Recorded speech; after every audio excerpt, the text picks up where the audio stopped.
UK will look at the violence against women and then start saying my name.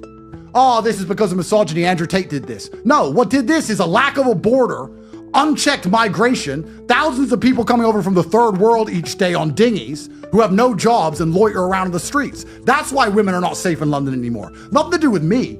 They know it's nothing to do with me. I'm their fall guy. Keir Starmer and his far-left government have presided over a catastrophic open borders policy, flooding our communities and making our streets less safe.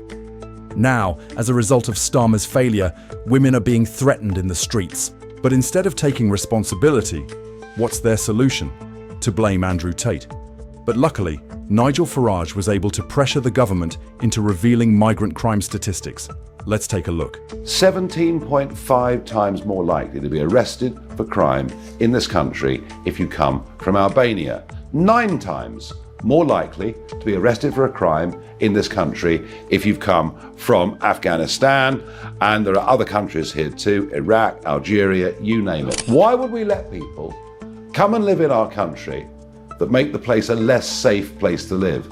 On sexual crimes alone, you are 3.5 times more likely to be arrested for a sexual offence if you come from outside the United Kingdom. So there you have it.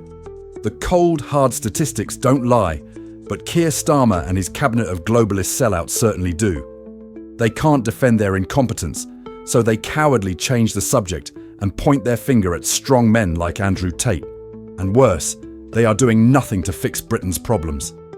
What has Sadiq or any of the people in charge of this country actually done to fix any of our issues besides sit around and talk? Nothing. None of them have done anything, but they seem ultra concerned with finding money for proxy wars, ultra concerned with rainbow flags in another country that is uninterested in them, and their priorities are completely messed up. Starmer can't stand it when people point out his incompetence, so he silences them. Andrew Tate is one of the many victims of Starmer's war on free speech. Why does the UK want to lock me up? Because I'm seen as a symbol of resistance against their communism. That's why they hate me. They hate me because I teach young men to think for themselves. That's why they hate me. Because the UK's fallen due to a lack of masculinity, which is what I promote. That's why they hate me. Censorship is tightening, the Union Jack is being treated like a forbidden symbol, and digital IDs are being pushed as the next tool of control. The UK has gone full 1984 under Starmer. The UK is now a fallen nation. It's a completely communist country. You can't speak out. It all started with Tommy Robinson. He was the first major target, arrested and thrown in a prison cell, not for any real crime, but for daring to report on grooming gangs when the state-sponsored media looked the other way. Then they came for voices like Lucy Connolly, arresting her for speaking out against mass migration. Now, the government corruption is on full display as they break international barriers to try and silence Andrew Tate.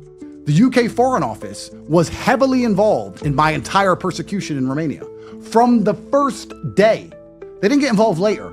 From the beginning, before it even happened, the UK Foreign Office was saying, this man is a problem. We're talking about him in Parliament. He's a big problem in our schools. He's a big problem on the internet. He's a problem. Can't you take him off the internet? Can't you make him go away? That was the UK Foreign Office. The playbook is now transparent for the entire world to see. Just as the corrupt Democrats weaponized the justice system to fabricate charges against President Trump and derail his political movement, the same British globalist establishment has now trumped up these bogus charges against Andrew Tate.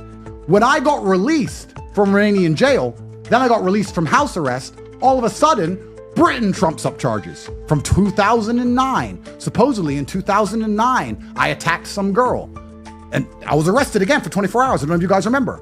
And I sat there for 24 hours. I was like, okay, wait. Who? When? Can't tell you that. So you're saying in 2009, I attacked a girl? Yes. Who? Doesn't say. When? Doesn't say. Where? Doesn't say.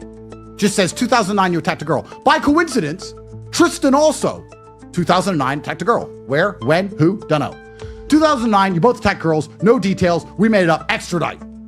Thank God the Romanian state said, no, this is not even evidence. We can't extradite with this. It's nothing that doesn't mean anything. So the UK state started trying to get us when Romania started to fail. This is not about justice or the rule of law. It's about neutralizing a powerful threat to their control. They fear Tate for the same reason they fear Trump. He awakens a spirit of defiance and self-reliance in millions of young men, breaking their brainwashed consensus. If you enjoyed the video, make sure to like and subscribe. Comment below what you think about Andrew Tate.